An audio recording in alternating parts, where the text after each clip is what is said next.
Hello students. तो flashback series में हम पढ़ रहे थे गवर्नमेंट बजट। आज हम उसी चैप्टर को कंटिन्यू करेंगे। आज हम बजट के डेफिसिट के बारे में पढ़ने वाले हैं कि जब इकोनॉमी में डेफिसिट आ जाता है तो उसमें बजट किस तरीके से रोल अपना प्ले करता है। तो गवर्नमेंट बजट के 3 डेफिसिट होते हैं, फिस्कल डेफिसिट, रेवेन्यू डेफिसिट और प्राइमरी डेफिसिट।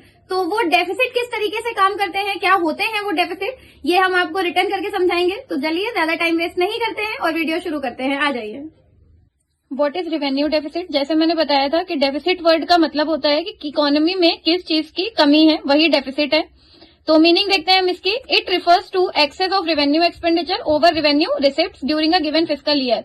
इसका मतलब है जब सरकार का रेवेन्यू एक्सपेंडिचर रेवेन्यू रिसिप्ट से ज्यादा हो जाता है एक फाइनेंशियल ईयर में, तो हम बोलते हैं रेवेन्यू डेफिसिट है।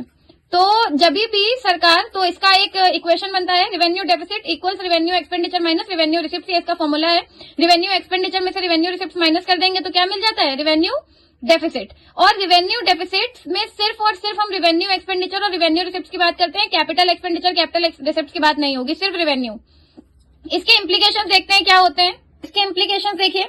फर्स्ट है, indicates the inability of government to meet its regular and recurring expenses. ये शो करता है कि गवर्नमेंट अपने रेगुलर और रिकरिंग एक्सपेंसेस फुलफिल नहीं कर पा रही है, तो रेवेन्यू डेफिसिट आता है। तो रेवेन्यू डेफिसिट का सिंपल सा मतलब है जब गवर्नमेंट अपने जो नॉर्मल रेगुलर एक्सपेंडिचर्स हैं, जो उसको डेली करने पड़ते हैं, रिकरिंग नेचर के होते हैं, वो सारे खर्चे वो पूरे नहीं कर पा रही है, इसीलिए इकोनॉमी में रेवेन्यू डेफिसिट आया है। Second is, it implies that government is deceiving. Normal सी बात है, जब रेवेन्यू एक्सपेंडिचर ज्यादा है, रिसिप्ट कम है और गवर्नमेंट खर्चा करती जा रही है, तो इसका मतलब कि वो अपनी पास्ट सेविंग्स में से खर्चा कर रही है। तो जब वो पास्ट सेविंग में से खर्चा करेगी तो गवर्नमेंट डिसेविंग हो जाएगी, यानी कि कुछ भी सेव नहीं हो रहा है उस फिस्कल ईयर में। Last, it is a warning signal to government, और ये इंपॉर्टेंट भी है। ये गवर्नमेंट के लिए वार्निंग सिग्नल होता है टू आइदर रिड्यूस एक्सपेंडिचर और increase receipt.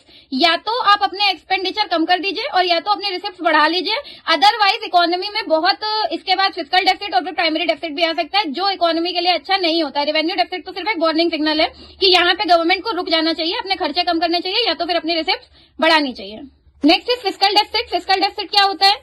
It refers to excess of total expenditure over total receipts excluding borrowings नहीं लेते हैं, during the given fiscal year. इसका मतलब है सरकार का टोटल एक्सपेंडिचर एक्सीड कर जाता है उसकी टोटल रिसिप्ट से एक फिस्कल ईयर में, तो फिस्कल डेफिसिट आता है। अब यहाँ पे टोटल वर्ड से मतलब है कि इसमें रेवेन्यू रिसिप्ट भी आ रही है और कैपिटल रिसिप्ट भी आ रही है, इसमें रेवेन्यू एक्सपेंडिचर भी आ रहा है, इसमें कैपिटल एक्सपेंडिचर भी आ रहा है। बस खाली रिसिप्ट में हम बोरोइंग एक्सक्लूड करेंगे एक फिस्कल ईयर की, इसे ही फिस्कल डेफिसिट बोला जाता है। और जो बोरोइंग्स होती हैं या जो फिस्कल डेफिसिट होता है वो बोरोइंग्स के इक्विवेलेंट होता है, यानी बोरोइंग्स इक्वल फिस्कल डेफिसिट। तो अगर फिस्कल डेफिसिट दिया है, बोरोइंग्स नहीं दिया या बोरोइंग्स दिया है, फिस्कल डेफिसिट कैलकुलेट करना, तो इट मींस जो आपकी बोरोइंग्स है वही फिस्कल डेफिसिट है। इसका फॉर्मूला क्या है? Fiscal deficit equals total expenditure minus total receipt. Total में से माइनस कर दीजिए तो फिस्कल डेफिसिट आ जाता है। इसके इम्प्लीकेशंस क्या है? Debt trap. आप एक लोन चुकाने के लिए दूसरा लोन लेंगे, दूसरा चुकाने के लिए तीसरा लेंगे, तो क्या होगा? आप गवर्नमेंट जो होती है वो डेट ट्रैप में फंस जाती है। इन्फ्लेशन, अगर गवर्नमेंट डेफिसिट फाइनेंसिंग करती है, यानी कि आरबीआई से कहती है नए नोट प्रिंट करने के लिए, तो वो पैसा घूम फिर के इकोनॉमी में ही आता है, लोगों के हाथ में पैसा आता है, मनी सप्लाई बढ़ती है, तो इन्फ्लेशन देखने को मिलता है। फॉरेन डिपेंडेंस, जब हम डेट पे बहुत ज्यादा डिपेंडेंट रहते हैं तो हम अपनी कंट्री से तो कितना ही ले पाएंगे, तो हमें बाहर की कंट्रीज पे बहुत ज्यादा डिपेंडेंट रहना पड़ता है डेट के लिए। सोर्सेज क्या है? फिस्कल डेफिसिट को किस तरीके से फाइनेंस किया जा सकता है? बोरोइंग, एक तो आप बोरो करें। Second, deficit financing. Deficit financing का मतलब है न्यू नोट प्रिंट करना, तो बेस्ट माना जाता है कि बोरोइंग करें क्योंकि वो हम रीपे कर सकते हैं। बट अगर डेफिसिट फाइनेंसिंग हुई तो इन्फ्लेशन हो जाएगा, जो हमारी इकोनॉमी की ग्रोथ को हैम्पर कर सकता है। तो ये होता है fiscal deficit. First deficit is primary deficit. ये क्या होता है? It refers to difference between fiscal deficit of current year and interest payments of the previous borrowings. इसका मतलब है करंट ईयर का फिस्कल डेफिसिट और जो इंटरेस्ट पेमेंट गवर्नमेंट कर रही है उनके बीच का जो डिफरेंस होता है वो फिस्कल डेफिसिट होता है। इसका फॉर्मूला है physical deficit minus interest payments, यानी पिछले जो भी बोरोइंग्स की इंटरेस्ट पेमेंट्स है उसको हम माइनस कर देते हैं करंट ईयर के फिस्कल डेफिसिट से, तो प्राइमरी डेफिसिट निकल आता है।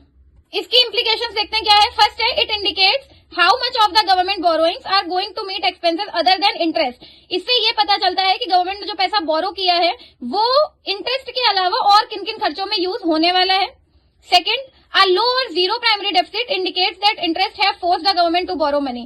अगर प्राइमरी डेफिसिट बहुत कम आता है या जीरो आता है, इसका मतलब है कि गवर्नमेंट ने फोर्स पे आकर लोन लिया है क्योंकि उसे इंटरेस्ट पे करने थे प्रीवियस ईयर के।